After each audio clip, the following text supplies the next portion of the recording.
साथियों, जय संविधान।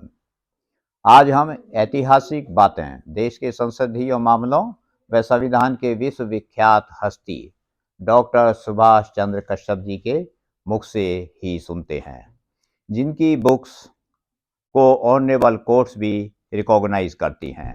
डॉक्टर कश्यप जी से मेरे 1980 के बाद से ही विभिन्न कॉन्फ्रेंसेस, सेमिनार्स व ट्रेनिंग्स में संपर्क बना रहा है।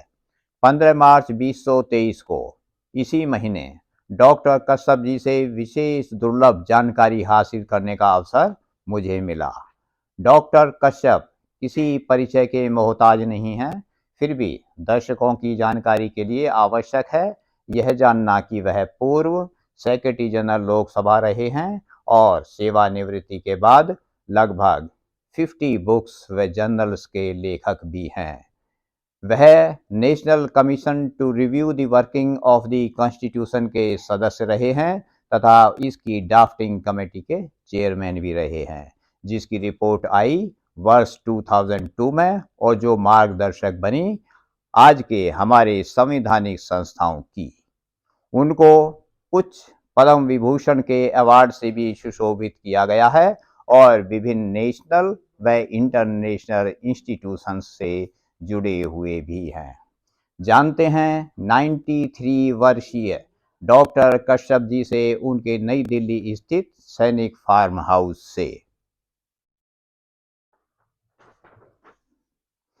मैंने उनके डॉक्टर अंबेडकर जी के साथ संपर्क में आने व उनसे विशेष बातचीत के बारे में तथा महान राष्ट्र के माननीय प्रधानमंत्रियों नेहरू जी से मोदी जी तक प्रत्यक्ष व अप्रत्यक्ष संपर्क में आने के बारे भी पूछा। डॉक्टर कश्यप ने 1953 से अब तक के अपने अनुभव, विशेषकर डॉक्टर अंबेडकर जी, नेहरू जी, दीनदयाल उपाध्याय जी, अटल बिहारी वाजपेयी जी आदि के बारे अपनी जानकारी देते हुए बताया कि वह डॉक्टर अंबेडकर को सबसे पहली बार 1953 में पार्लियामेंट हाउस लाइब्रेरी में मिले और डॉक्टर अंबेडकर ने उनसे कॉन्स्टिट्यूशन के बारे में सवाल पूछ लिए और कहा, young man sit down. Doctor Kashyap कहते हैं कि उन्होंने उनसे कहा कि वह आज संविधान निर्माता के साथ बैठे हैं, तो डॉक्टर अंबेडकर ने कहा, what nonsense, I am not constitution maker. Doctor Ambedkar के भारतीय संविधान के मंदिर, संसद व इसके देवता स्वरूप सदस्यों बारे जो विचार थे वह सुनिए डॉक्टर कश्यप जी से खुद उनके मुखार बिंद से। डॉक्टर अम्बेडकर से मेरा संपर्क रहा। मैं बहुत भाग्यशाली हूँ कि मुझे डॉक्टर अम्बेडकर, पंडित नेहरू, अटल बिहारी वाजपेयी और दीनदयाल उपाध्याय जी से निकट संपर्क और मुझे उनसे सभी से बातें करने का अवसर मिला। मुझे याद पड़ता है जब मैं लोकसभा में आया 1953 में, लोकसभा सचिवालय में मैं रिसर्च विंग में आया और पार्लियामेंट लाइब्रेरी में समय बिताने का अवसर मिलता था। तो डॉक्टर अम्बेडकर से भी मिलने का अवसर मिला पार्लियामेंट लाइब्रेरी में। और मुझे याद आता है एक बार संसद में पुस्तकालय में डॉक्टर अम्बेडकर ने मुझे कुछ सवाल पूछे संविधान के बारे में, और मैं उत्तर दे रहा था तो उन्होंने कहा, यंग मैन सिट डाउन।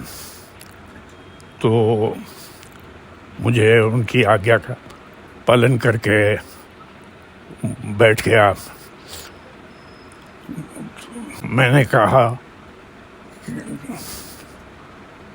कि मैं अपने को गौरवान्वित समझता हूँ कि मैं संविधान के निर्माता के पास बैठ रहा हूँ। तो उन्होंने कहा, what nonsense, I am not the maker of the constitution. It is wrong for people to attribute it to me. If I have my way, I will be the first to burn this constitution.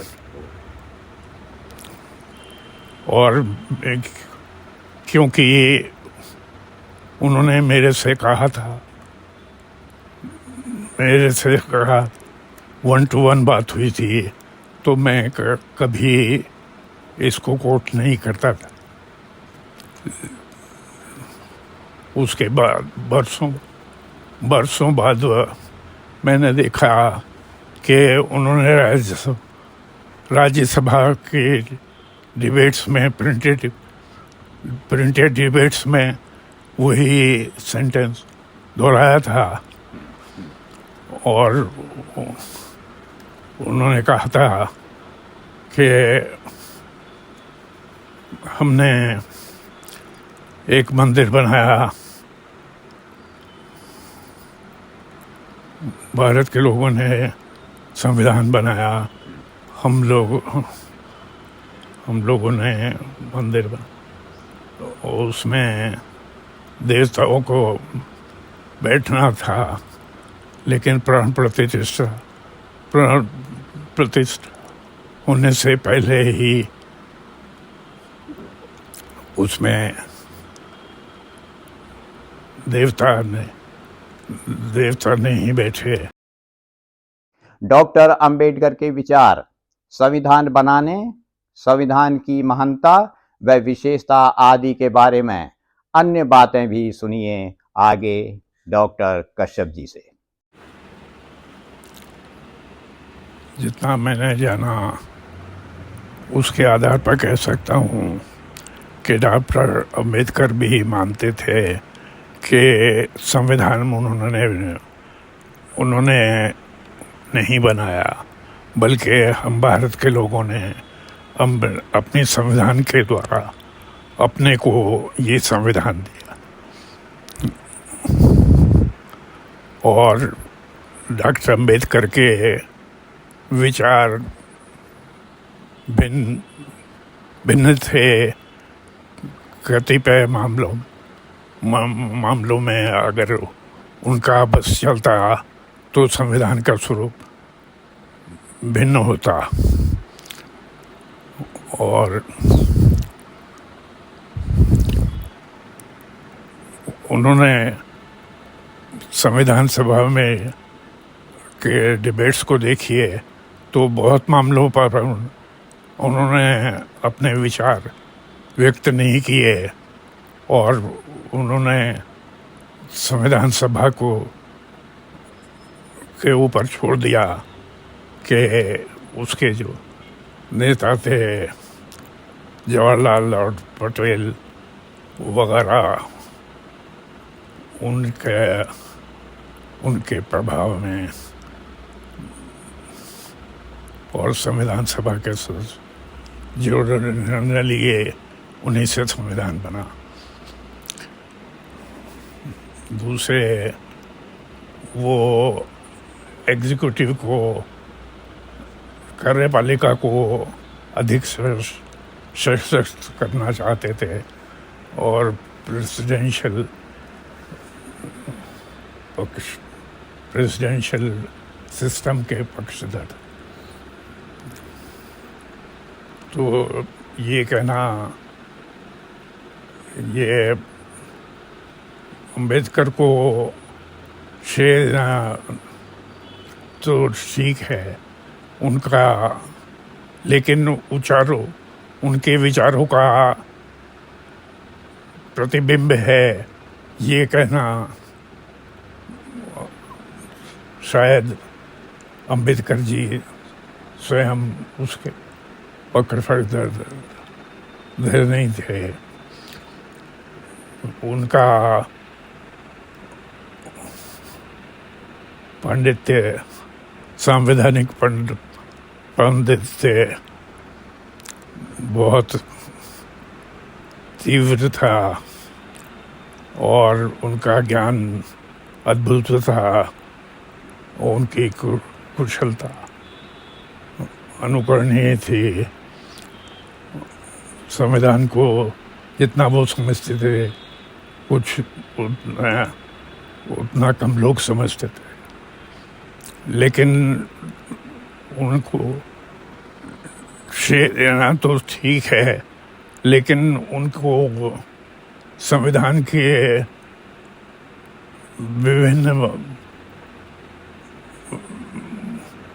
विभिन्न प्रावधानों से और उसके स्वरूप से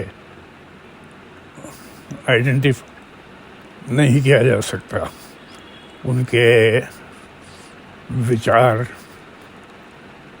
से अगर उन्हें संविधान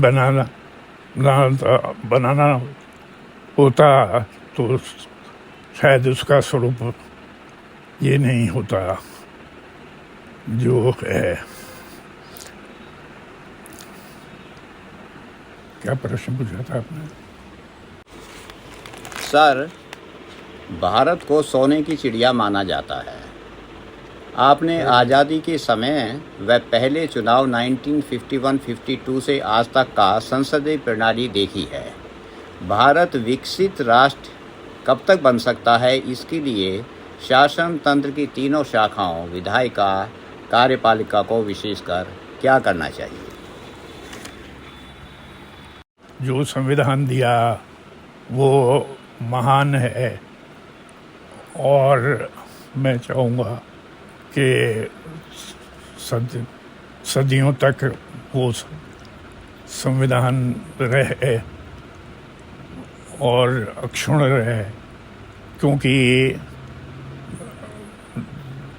जो भी संविधान सुधार आवश्यक है वो समय समय पर होते रहेंगे, लेकिन मूल संविधान कायम रहेगा। और ये ज़रूरी है। कुछ लोग कहते हैं कि संविधान व्यवस्था बदलनी चाहिए। संवैधानिक व्यवस्था में जो भी आवश्यक परिवर्तन हो समय पर संविधान के अंतर्गत ही हो सकते हैं, लेकिन अगर इससे सहमति भी हो कि संविधान दूसरा होना चाहिए, दूसरी रिपब्लिक होनी चाहिए, तो भी मैं समझता हूँ आज की तारीख में ये संभव नहीं होगा कि इस संविधान को दूसरे संविधान से बदल दिया जाए, क्योंकि जो संविधान है उससे सभी को स्वीकार्य है। सभी संविधान की शपथ लेते हैं और संविधान के बारे में ये कहा जा सकता है कि ग्रेटेस्ट इंटीग्रेशन फोर्स है। संविधान हमारे देश के लिए एकीकरण का माध्यम है और सभी संविधान की दुहाई देते हैं जो देश हित में देश हित में काम नहीं करते और संवैधानिक नियमों का पालन नहीं कर, वो भी संविधान की दुहाई देते और संविधान के जो टेररिस्ट हैं, आतताई हैं, वो भी संविधान के अधिकारों को संविधान द्वारा प्रदत्त अधिकार की बात करते हैं और उनका प्रोटेक्शन सीख करते हैं। जो एंटी नेशनल एक्टिविटीज़ में इन्वॉल्व हैं वो भी कहते हैं कि संविधान के विरुद्ध काम कर रही है सरकार और वो संविधान की धाराओं की प्रोटेक्शन सीख करते हैं। तो संविधान ही सभी लोगों को जो मान्य है और सभी लोग जो इंटरनेशनल तत्व हैं वो भी संविधान को मानते हैं। तो इस संविधान को अक्षुण्ण रहना देश हित में है और आवश्यक संतुलन एक सुचार हो चुके हैं और भी हो सकते, लेकिन संविधान को बदलना या इस संविधान को अलविदा कहना मैं कहता हूँ कि देश हित में नहीं हो। इस प्रकार डॉक्टर कश्यप कहते हैं कि इंडियन कॉन्स्टिट्यूशन ग्रेट है, वह आवश्यक संशोधनों के साथ अक्षुण्ण व चिरस्थायी रहे, जो सभी को स्वीकार्य भी है चाहे किसी भी परिस्थितियों में। डॉक्टर कश्यप अपने सर्विस कैरियर व रिटायरमेंट के बाद के कार्यों व अनुभवों पर प्रकाश डालकर हम जैसे भावी जीवी पीढ़ी को संदेश देकर मार्गदर्शन देते हैं। और सुनिए स्वयं उन्हीं के शब्दों में जो हमें प्रेरणा स्वरूप उत्साहित शब्दों में एनकरेज कर रहे हैं। संसदीय महासचिव का 7th 8th और 9th लोकसभा के काल में संसदीय महासचिव रहा मैं, लेकिन मैं समझता हूँ कि उस पद से और संसद से अवकाश मिलने के बाद मैंने अधिक सेवा की देश की, और जो मैं समझता हूँ और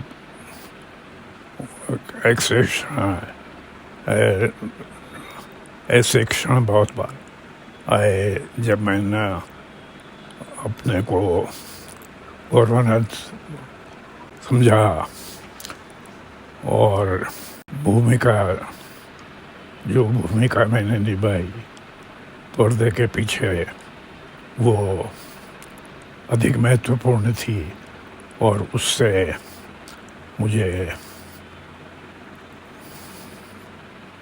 अधिक संतोष मिला, लेकिन उसके बारे में मैं अधिक नहीं कह सकता।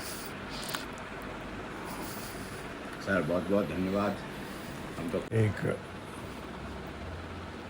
स्पीकर ने, लोकसभा के स्पीकर ने कहा था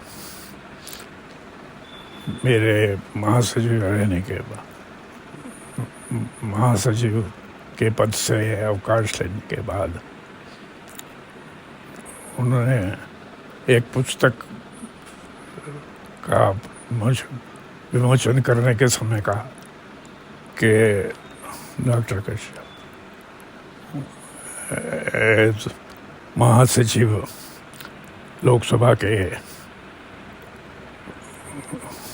स्पीकर को और हाउस के सलाह देते थे हाउस के मेंबरों को और स्पीकर को सलाह देते थे। और अब वो अवकाश लेने के बाद देश के एडवाइज़र हम लोगों के और देश के एडवाइज़र हो गए हैं। तो मुझे अवसर मिला कि विभिन्न विषयों पर, समस्याओं पर अपने राय दे सकूं। उच्चतम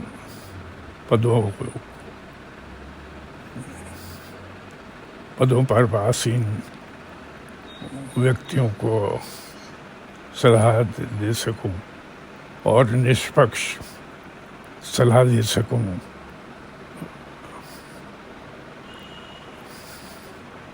और उसमें मुझे संतोष मिला। और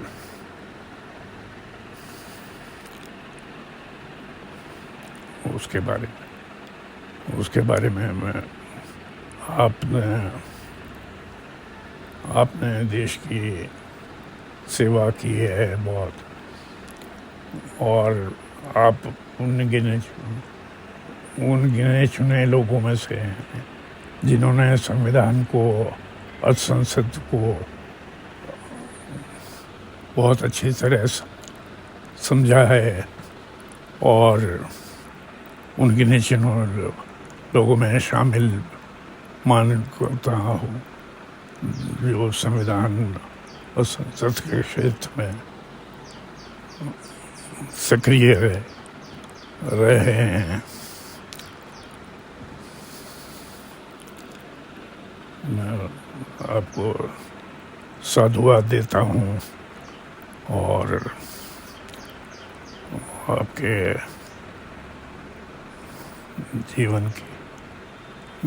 लंबे जीवन की कामना करता हूँ। और आप ऐसे ही लिखते रहें और देश की सेवा करते रहें।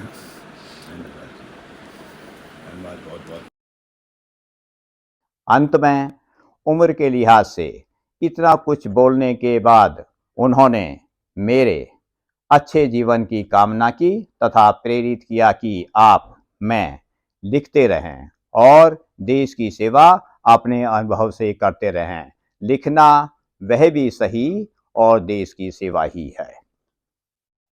तो साथियों, ये देश महान हैं, देशवासी महान हैं और इनको तथा संवैधानिक संस्थाओं को सर्वोच्च मानते हुए उनका आदर सम्मान करते हुए अच्छी भावना से देश हित व लोक हित में एक नागरिक के तौर पर यह प्रस्तुति पेश की गई है। किसी भी जाने अनजाने इस ऐतिहासिक व दुर्लभ वार्तालाप में कोई त्रुटि रह गई हो या किसी दर्शक को ऐसा लगे तो हम क्षमा के पात्र हैं। आपको हमारा यह प्रयत्न कैसे लगा? कृपया सब्सक्राइब, लाइक, शेयर करके कमेंट्स भी करें। जय हिंद, जय संविधान।